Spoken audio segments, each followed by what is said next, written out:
Hello everybody, here I am back. In this video I'm going to try to explain uh, the facts behind leukemia and lymphoma, why they are not cancerous conditions, and what are they if they are not. They are autoimmune diseases. What does the autoimmune disease mean? Immediately suggests that the immune system obviously is not doing its job and is turning, instead of working for us, is turning against us. And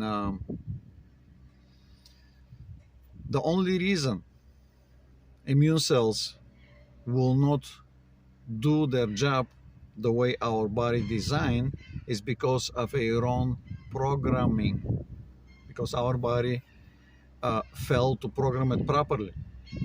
And why does our body fail to program it properly? Due to the missing vitamin. In the case of leukemia, that is vitamin A. And don't ever think for 1 second that I am asking you to start supplementing vitamin A. Supplementation of vitamins are never ending good. The only benefit from supplementing vitamins will likely come, it's not 100%, maybe it will bring some benefits out of two possible vitamins, that is vitamin E and vitamin D3. Okay, and D3, in order to do its job, also have to be taken in combination with K2. Okay, so if you guys gonna have to replace, supplement vitamin D3, you better look for D3 plus K2. Okay. Now, why leukemia it's not a cancerous condition? Because that is a condition on the immune cell, and as I said in the previous video, immune cells don't have double helix DNA, therefore they don't replicate. Okay, and if they cannot replicate, they cannot create a tumor. If they cannot create a tumor, they cannot create a cancer. You know, this is just like you can find the alternator from a car, but that doesn't mean that you have that particular car. You may find a spare tire from that car. It still doesn't give you the full benefits of having that car. Okay, and just because a condition of such kind is classified as cancerous, the medical world treated with chemo. But now let's look. Do you want me to go on and debunk how chemo and how chemo can be beneficial and what actually chemo does? I can go there if you want me to. So here it goes. Chemo, it's a nuclear material, and any nuclear material is within nuclear reaction, and any nuclear reaction releases number of so-called free radicals, and the free radicals are made out of magnetrons and photons. Okay, and those are material things, and they are known to move erratically with the speed of light, and since they're material and they're like very, very, very tiny, cell membrane, and literally nothing can stop them. Everything to them looks like a mesh that they can go through. Okay, and the intention of the chemo is two. There are two intentions of the chemo. Number one, to knock hydrogen out of solution. And how is that important? Is because you're never going to come across a single cancer patient that have good pH. And what is pH? pH is a measurement of the quality of your electrolytes. So when your pH, that happens to be, the perfect pH happens to be 7.365, if that pH drops below 7, it goes into acidic level. And if it ever drops below 4.5, immune system cease function, absorption process cease function, and your blood becomes all you can eat buffet for cancer cells. Okay, and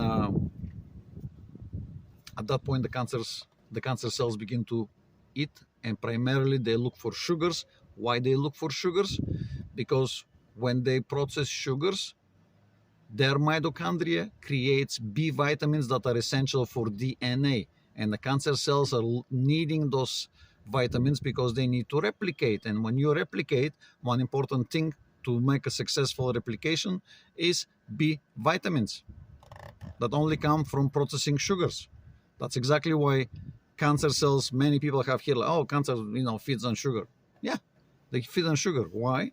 Because they need those vitamins. When they process those sugars, they get energy units, and they get those B vitamins that are essential for creating another set of DNA. Okay? And if I have to go into a little bit more detail of leukemia, when our body creates the leukocyte, which happens to be one of the immune cells that is lurking in the blood and trying to keep us safe from intruders. The program, when the body creates that cell, that happens to be an amoeba, that's a bacteria.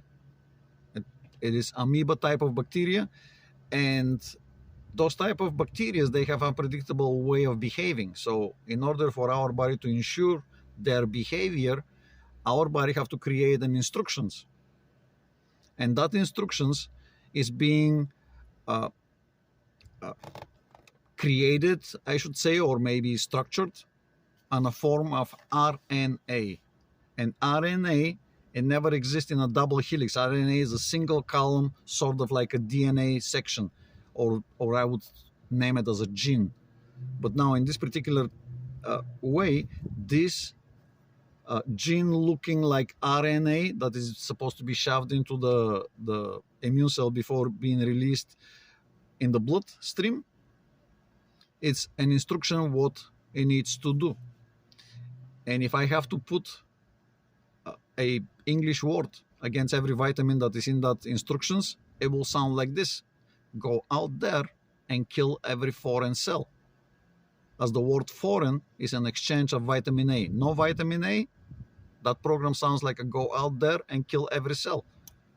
And isn't it that what leukemia is doing? And nevertheless, that cell is incapable of replicating, and nevertheless is incapable of creating tumor. And if that cell cannot create a tumor, how can possibly that cell can cause cancer? That's not a cancerous condition, that is autoimmune disease. Okay? And autoimmune disease cannot be cured by chemotherapy. Okay? So that is the first way of how chemo might help somebody who has cancer, by raising the pH, because the story goes like this: more hydrogen accumulating in the blood, the pH drops down. Because hydrogen goes up, pH goes down. When the hydrogen comes down, pH goes up. Okay, so the first intent of the chemo to help the patient with cancer is to bring the pH up. Okay, second intention, since the free radicals are so small that they have no possible way of being locked anywhere, introducing a nuclear material that emits billions of those things into our body, the doctors are hoping that those free radicals may go into the tumor and possibly stroke DNA, the DNA of those cancer cells that are structuring the tumor. And if a DNA of a cancer cell gets damaged, now that cell is going to look different than the others, so she's going to have to be expelled from the tumor. She can no longer be part of that tumor. And if that tumor fails to have at least 80 cells, he's not going to be able to function as an organ. So he's going to have to break up and go back into being cancer cells. Okay? And once the tumor breaks up and becomes from a tumor to a cancer cells, he gets vulnerable to the attack of immune cells, because immune cells cannot go inside the tumor. And immune cells cannot destroy the tumor either. They can destroy the content of the tumor, but now that content have to go leach behind the membrane that the tumor have created. Okay? And that membrane, the tumor itself will rupture it out only if there is less than 80 cells that have similar defect and they can communicate with each other. Once the number of those cells that can communicate with each other goes below 80, the tumor will rupture, and then your immune system will take care of the rest. Okay? All you have to do is maintain your pH high. Same thing goes for the lymphoma. The only difference is the leukocyte lurks in the blood, as the lymphocytes, they exclusively travel into the lymphatic system, which is like very close beneath the skin. Okay? So this is the info that I can give you on those conditions, and whoever likes to be educated, there's no better way. Okay? And don't hesitate to ask the doctors. Educate yourself by listening to this video, and if the doctor tells you have a leukemia and that's a cancer, ask the doctor to explain you. How can that be a cancer? Where's my tumor? Let's see if he can point to your tumor. Where is it? I can guarantee you he cannot, because there is no tumor.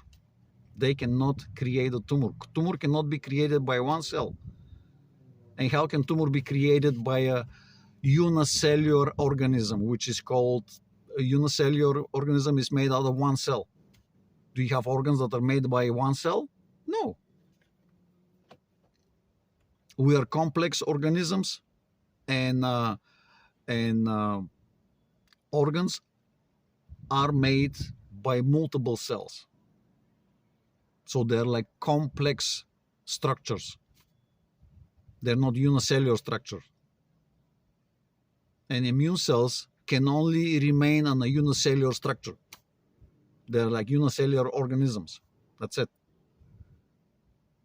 They cannot be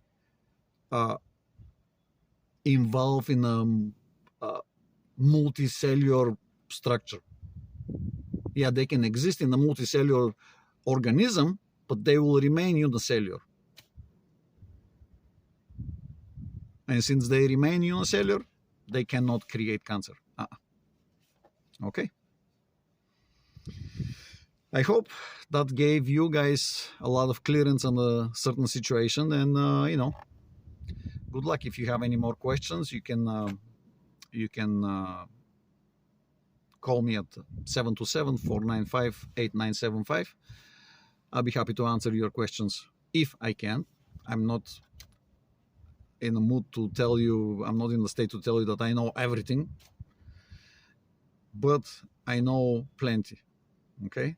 So if you guys want to give me a call, do that.